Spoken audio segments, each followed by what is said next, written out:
Madam Efunroye Tinubu, the ruthless merchant queen of Lagos, wielded power so fiercely that no one, not even her own people, was safe from the chains of slavery she traded for wealth and dominance. Once upon a time, in the Yoruba land of the early 19th century, a young girl named Efunroye Tinubu Olimosa was born in the small town of Ojokodo, now part of modern-day Ogun State. The daughter of a humble family, her early years were marked by simplicity. Yet, her sharp mind and fiery determination would set her on a path unlike any other woman of her time.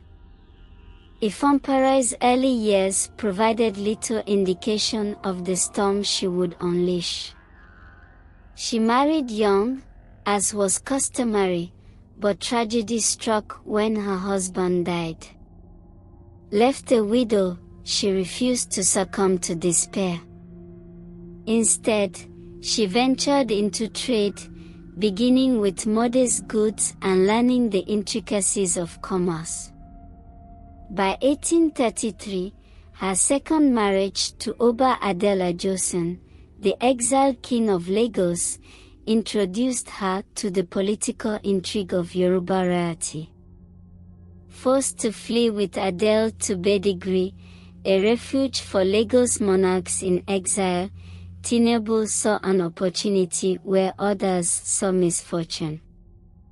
Here, she began trading in salt, tobacco, and slaves, her keen eye for alliances and connections propelling her into the ranks of powerful traders. Little did anyone know, this widowed merchant was destined to shape the course of Lagos and Abeokuta politics, leaving a legacy marred by controversy and greatness in equal measure. Badagry, with its serene coastline and bustling markets, was more than a refuge, it was a hub for the transatlantic slave trade.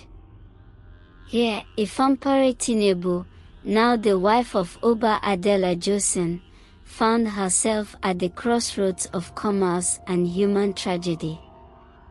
Leveraging her husband's royal connections, Tinubu began trading not only in salt and tobacco but also in slaves, a commodity that promised unimaginable wealth. The trade was brutal, yet Tinubu excelled in navigating its treacherous waters.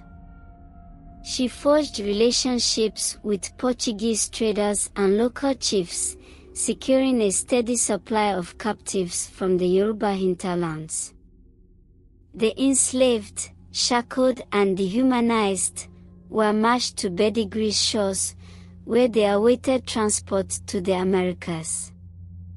Tinubu, ever pragmatic, viewed the trade not through the lens of morality but as a means to power.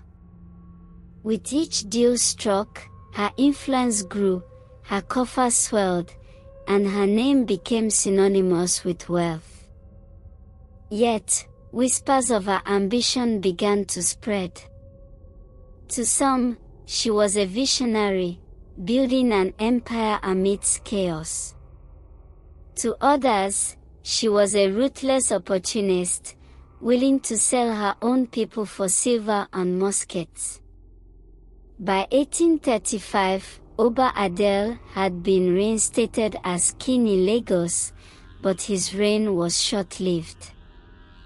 His death in 1837 left Tinubu widowed once more, yet she emerged from this tragedy unbroken. Her time in Badagry had taught her a crucial lesson: wealth was not merely a means to an end, it was the foundation of power. Tinubu began strengthening her trade networks, focusing on supplying enslaved captives to Portuguese and Brazilian buyers in exchange for guns and other goods. These weapons not only enhanced her bargaining position but also cemented her influence within the fractious Yoruba polity. Her business dealings extended beyond Lagos and Badagry to Abeokuta and other parts of Yoruba land. Tinubu's caravans moved goods and captives across vast distances, ensuring her dominance in the interior.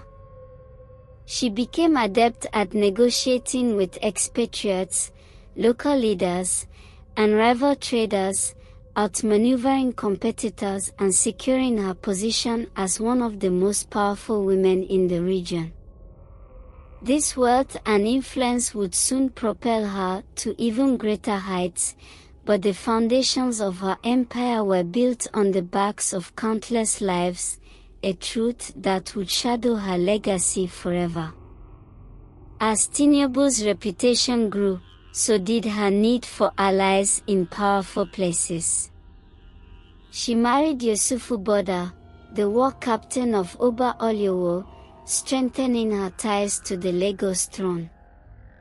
This union was more than personal, it was strategic, granting her access to the royal court and further solidifying her role as a political force.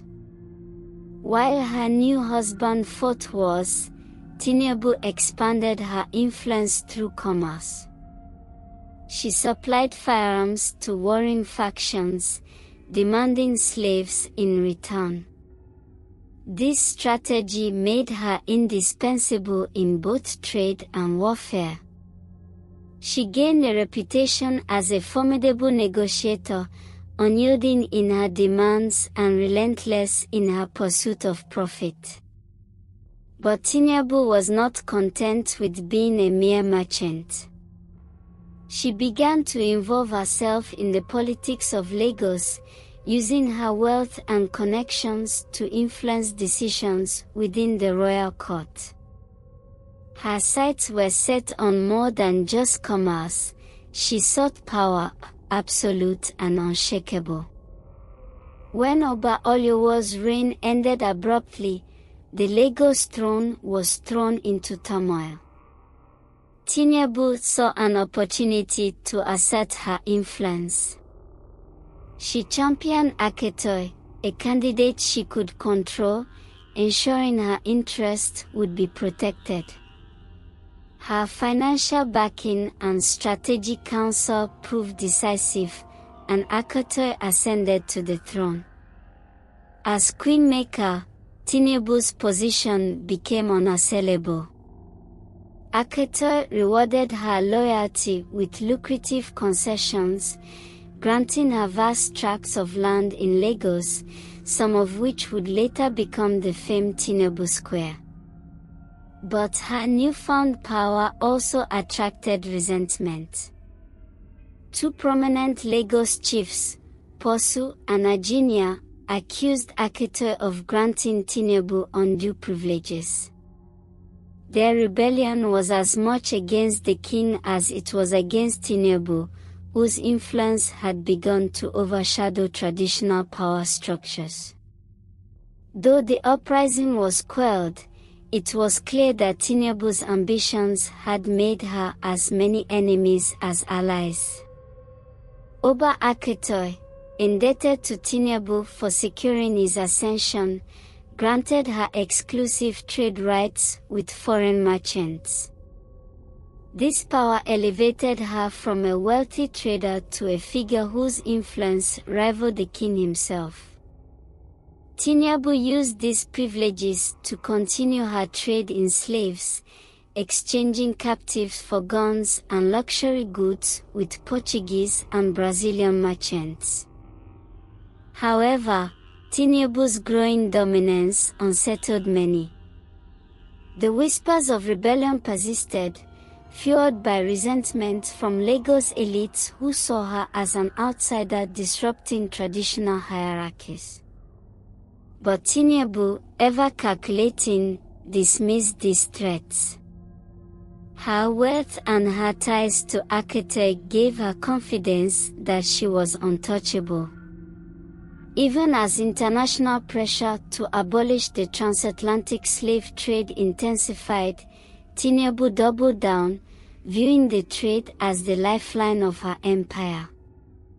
Yet, the winds of change were beginning to shift against her. By 1851, the British had intensified efforts to suppress the slave trade in West Africa, a policy that threatened Tinubu's business empire.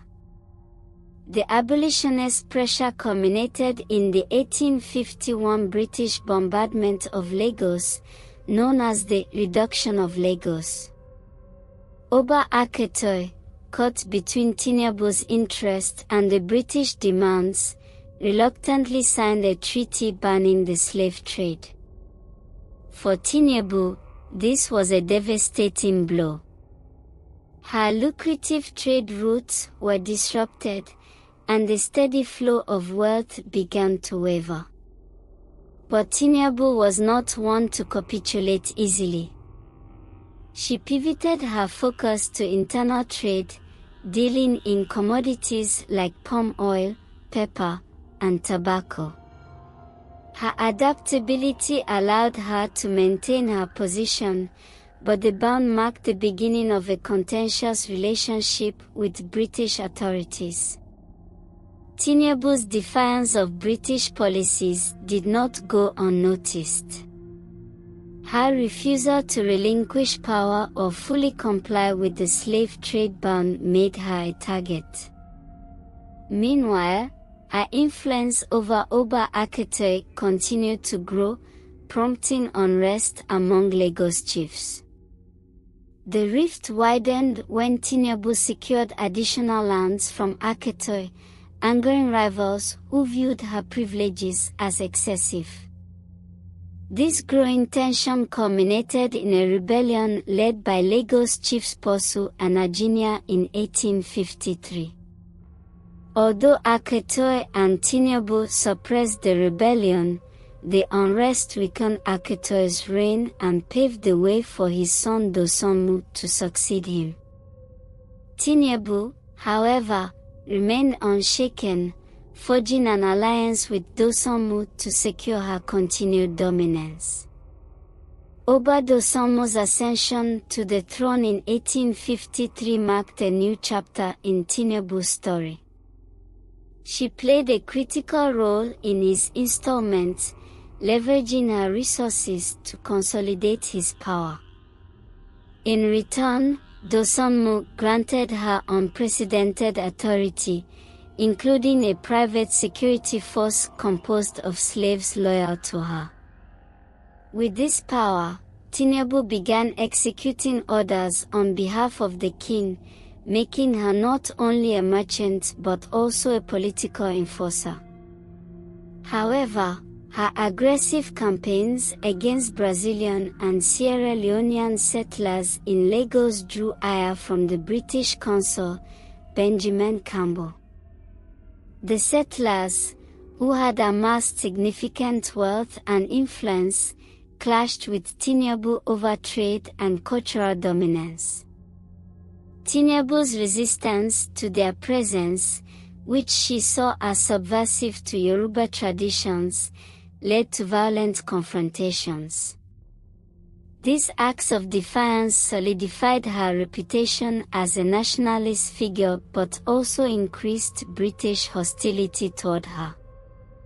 In 1856, British authorities, alarmed by Tinubu's growing influence and her defiance of colonial policies, pressured Dosunmu to expel her from Lagos.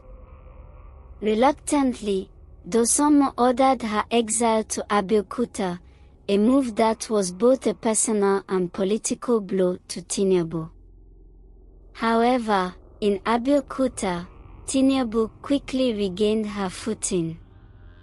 She aligned herself with the Egba United Board management government, an emerging political structure in the town.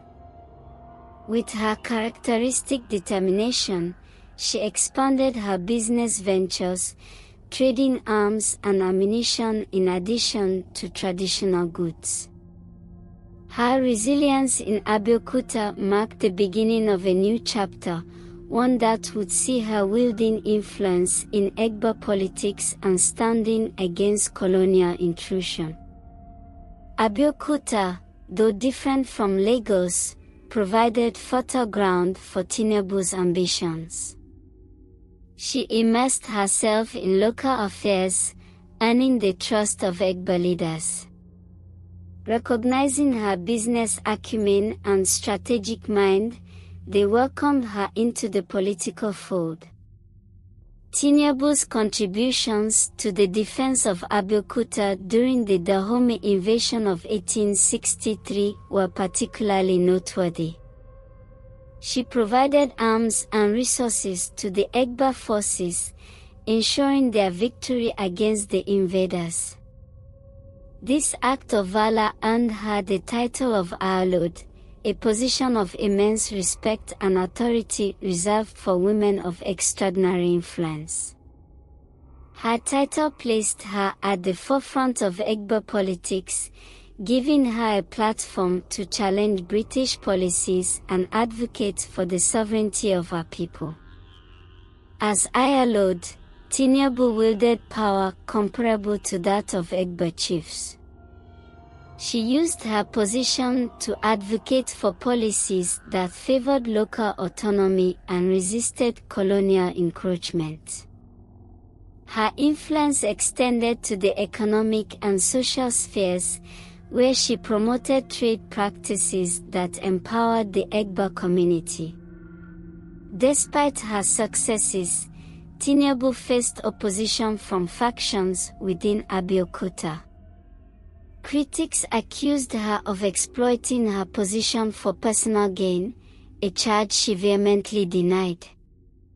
Tinubu maintained that her actions were always in service of the Egba people, though her methods often sparked controversy.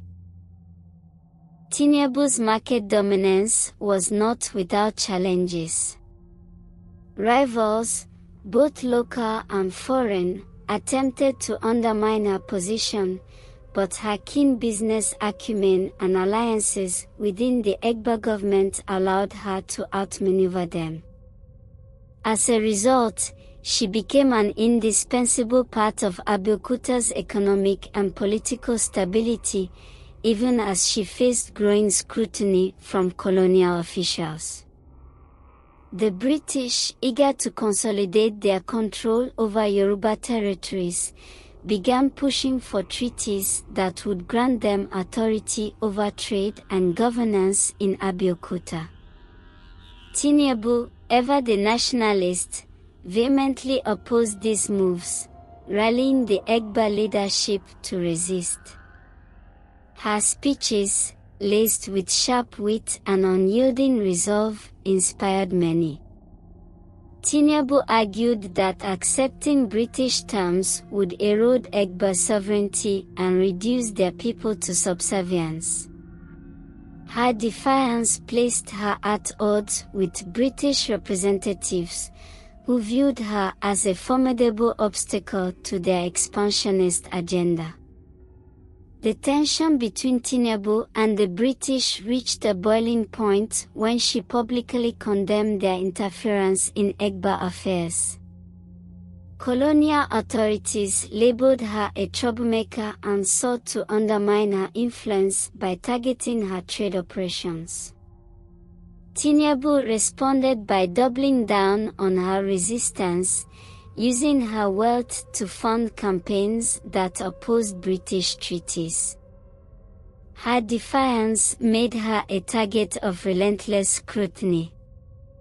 Reports from British officials described her as dangerously influential, a testament to her unwavering commitment to preserving Egba autonomy.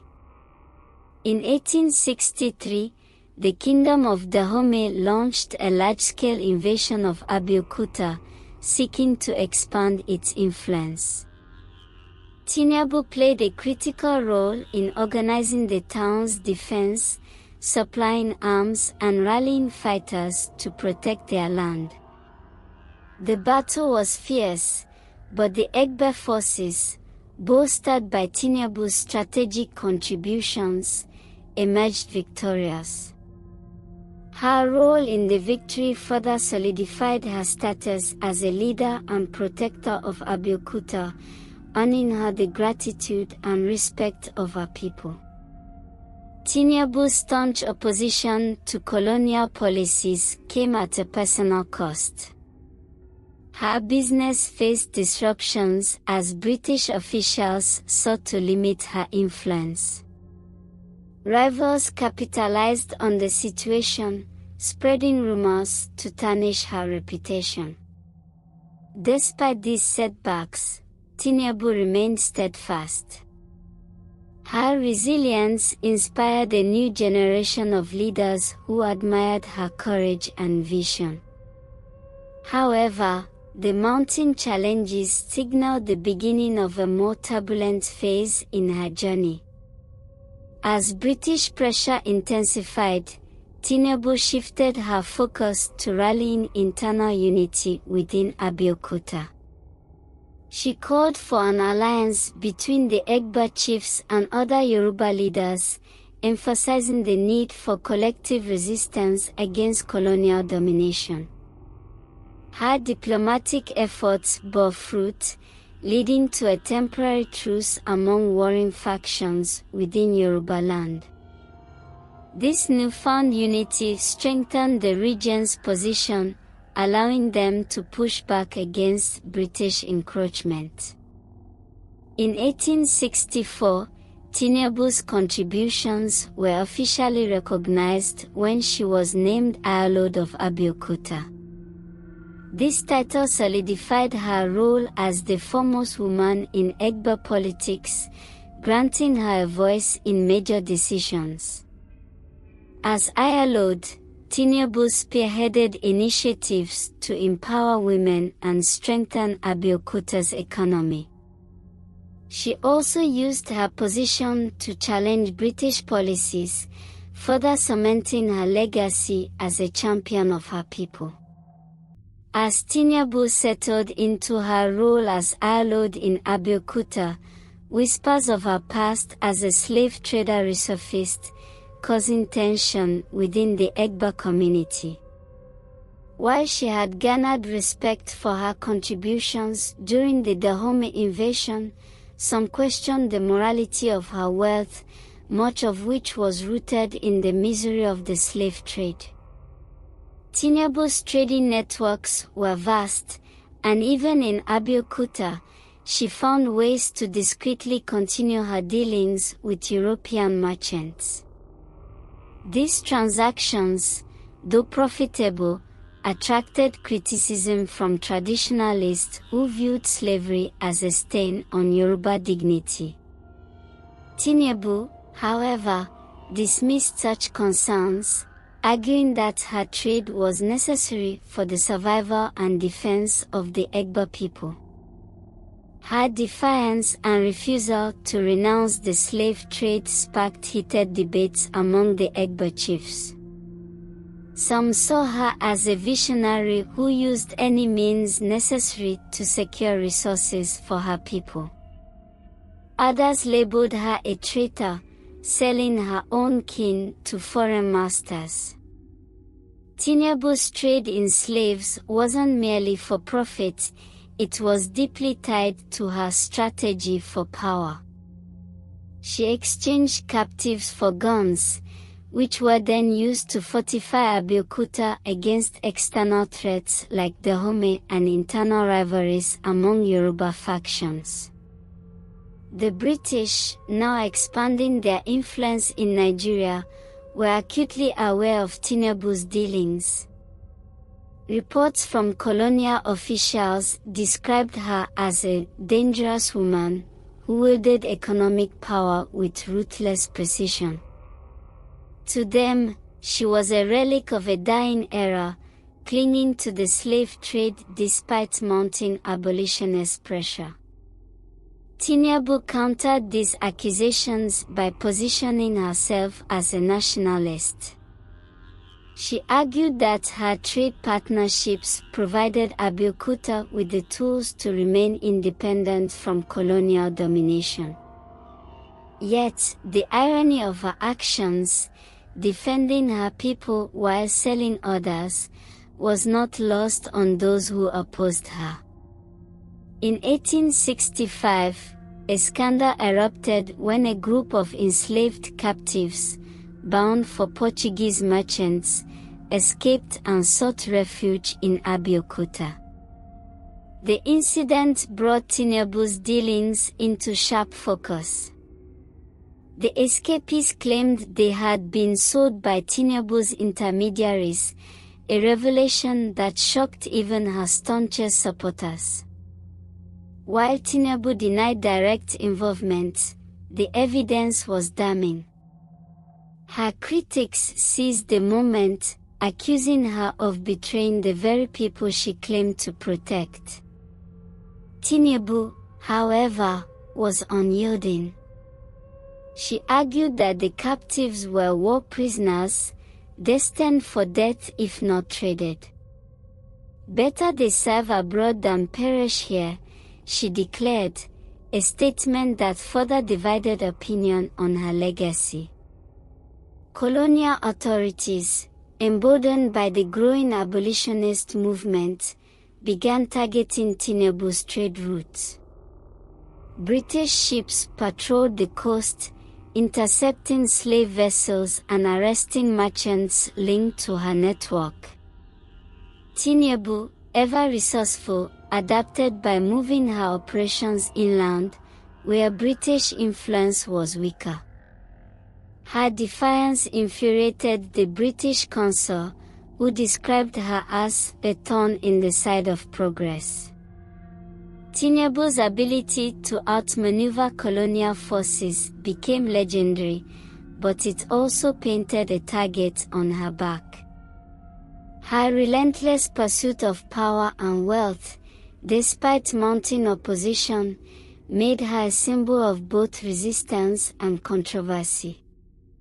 Tinubu's growing wealth and influence began to alienate some of her allies in Abeokuta. Accusations of greed and exploitation surfaced, with some chiefs claiming she prioritized profits over the welfare of her people. The rumors were compounded by revelations that several Egba families had been sold into slavery under Tinubu's directives.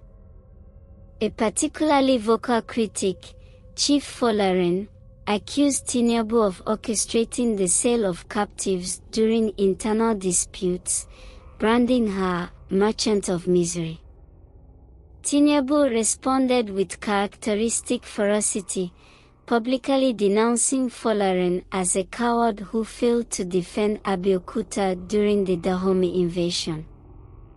The feud escalated, threatening to destabilize the fragile unity within the Egba community. Tinubu's personal life was as tumultuous as her political career.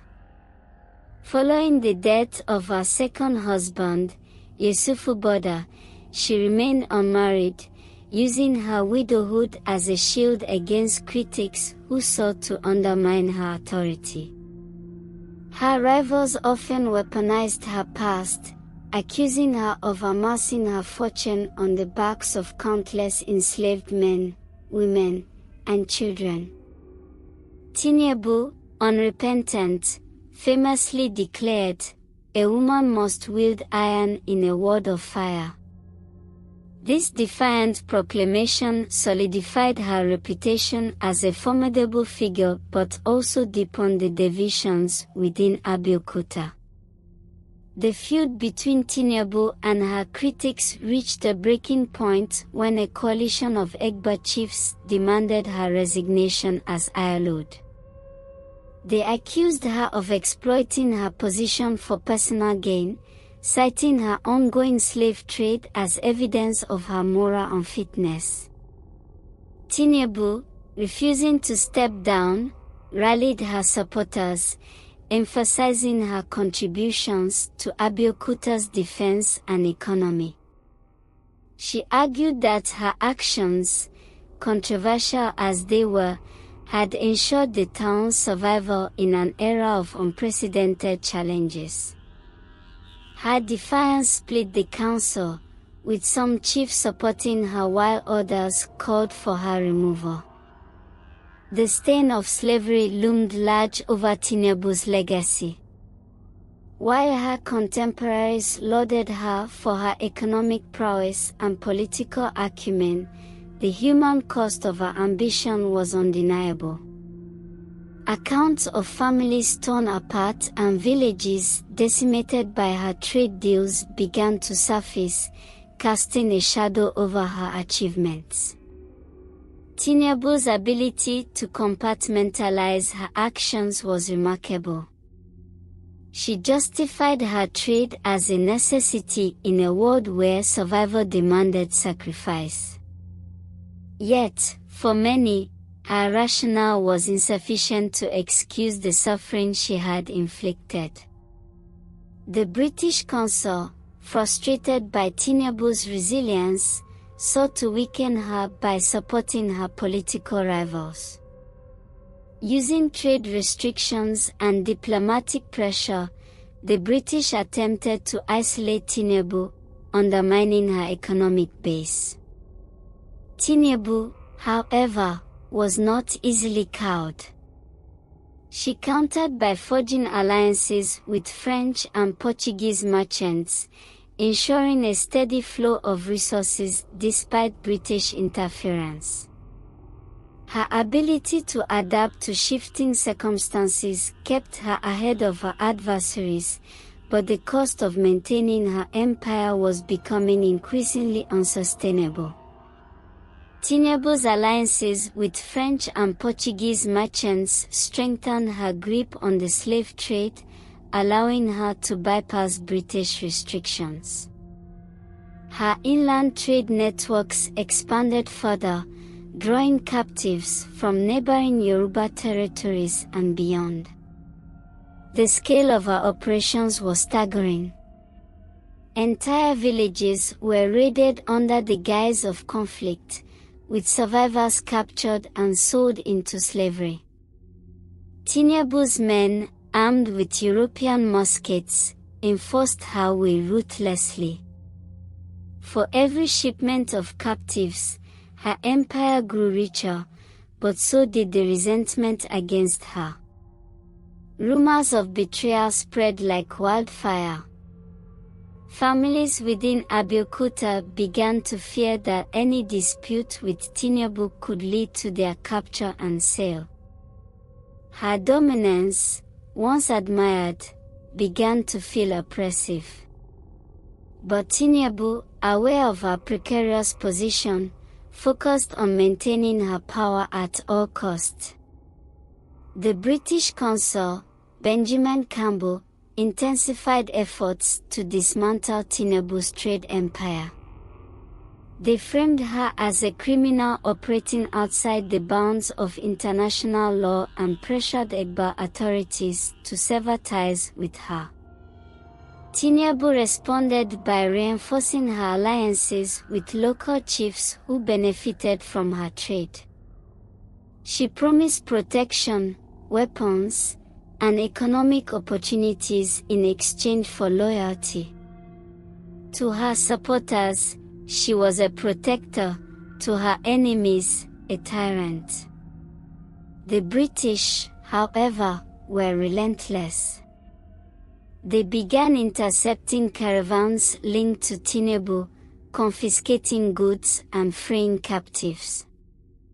Tinubu's losses mounted, forcing her to diversify her operations once again. The cracks within Abeokuta's leadership deepened as Tinubu's critics gained momentum. A faction of chiefs, emboldened by British support, openly called for her removal from power. They accused her of exploiting Abeokuta's resources for personal gain and tarnishing the town's reputation through her continued involvement in slavery. Tinubu, unyielding, accused the dissenting chiefs of colluding with foreign powers to weaken Abeokuta. Her fiery speeches rallied her loyalists, who viewed her as the last line of defense against colonial domination. Yet, the rebellion exposed the fragile nature of her authority, and for the first time, she faced significant opposition from within.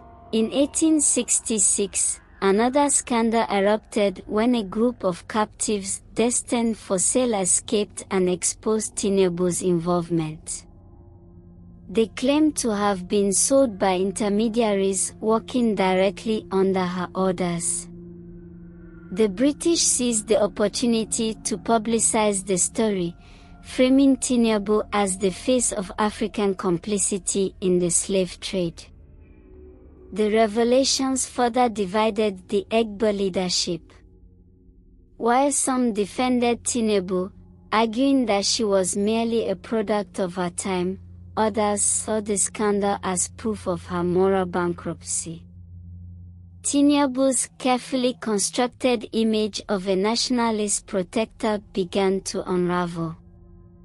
Under mounting pressure, several of Tinubu's closest allies began to distance themselves from her. Chiefs who had once benefited from her trade now condemned her, eager to align themselves with British interests. Tinubu's isolation was stark. The woman who once commanded respect and fear across Abeokuta now found herself surrounded by enemies on all sides. Yet, even in the face of betrayal, she refused to capitulate. Tinubu declared that she would rather die standing than live kneeling before foreign powers. In 1867, the British delivered an ultimatum to the Egba leadership: expel Tinubu or face economic sanctions. The demand placed Abeokuta in a difficult position. The town's economy, already strained by British interference, could not withstand further isolation. Faced with no other choice, the Egba Council convened to discuss Tinubu's fate. Tinubu herself attended the meeting, delivering a fiery defense of her actions. She accused the British of hypocrisy, reminding the council that they too had profited from the transatlantic slave trade. Her speech, though powerful, failed to sway the council. The chiefs, fearing British retaliation, voted to strip Tinubu of her position and exile her from Abeokuta. For the second time in her life, Tinubu was forced into exile. Stripped of her titles and influence, she retreated to a remote settlement outside Abeokuta. Her enemies celebrated her downfall, but Tinubu refused to fade quietly into obscurity. Even in exile, she maintained her trading networks, albeit on a smaller scale. She continued to trade in slaves covertly, using intermediaries to evade detection. Her resilience in the face of adversity only added to her legend, cementing her reputation as a woman who refused to bow to anyone. As Tinubu's empire dwindled, the human cost of her ambition became impossible to ignore. Survivors of her raids and captives who escaped captivity began sharing their stories, painting a grim picture of her oppressions. These accounts spread across Abeokuta and beyond, sparking heated debates about her legacy. To some, she was a nationalist who did what was necessary to protect her people. To others, she was a profiteer whose greed left an indelible scar on Yoruba history. In 1870, Tinubu made one last attempt to reclaim her influence. She reached out to French merchants, proposing a new trade partnership that would bypass British-controlled territories. The plan was ambitious, but it ultimately failed. Tinubu's former allies, now aligned with the British, thwarted her efforts, ensuring her complete isolation. Despite this setback, Tinubu remained defiant. She declared that her name would outlive her enemies, a prediction that would prove prophetic. In her final years, Tinubu focused on mentoring a new generation of traders and leaders. Though her influence had waned, her teachings and strategies shaped the future of Abeokuta's economy. She remained unapologetic about her role in the slave trade, insisting that it was a necessary evil in a world driven by power and survival. This stance, while controversial, ensured that her name continued to spark debate long after her death. In 1887, Tinubu passed away in her modest home in Abeokuta. Her funeral, attended by both admirers and critics, marked the end of an era. She was buried at Ojukodo Quarters, her grave a symbol of her complex and contested legacy. In the years following her death, Tinubu Square in Lagos became a focal point for debate about her life. To some, it was a testament to her resilience and influence. To others, it was a stark reminder of her role in perpetuating the slave trade. Historians began documenting Tinubu's life, highlighting her achievements while grappling with the moral complexities of her actions. She became a symbol of ambition and controversy, her story a cautionary tale of power's cost. Generations later, Tinubu's name continues to evoke strong emotions. For some, she is a hero who defied colonial powers; for others, a villain who exploited her own people. Tinubu's life serves as a reminder of the complexities of leadership and the moral dilemmas faced by those who seek power. Her story remains relevant in discussions about African history, colonialism, and the legacy of the slave trade. Despite the controversies, Tinubu's legacy endures. Her name is etched into the history of Lagos and Abeokuta, a testament to her indomitable spirit and the complexities of her time. Whether celebrated or condemned, Madam Efunroye Tinubu's story remains one of the most compelling chapters in African history. Thank you for watching this captivating true-life African story.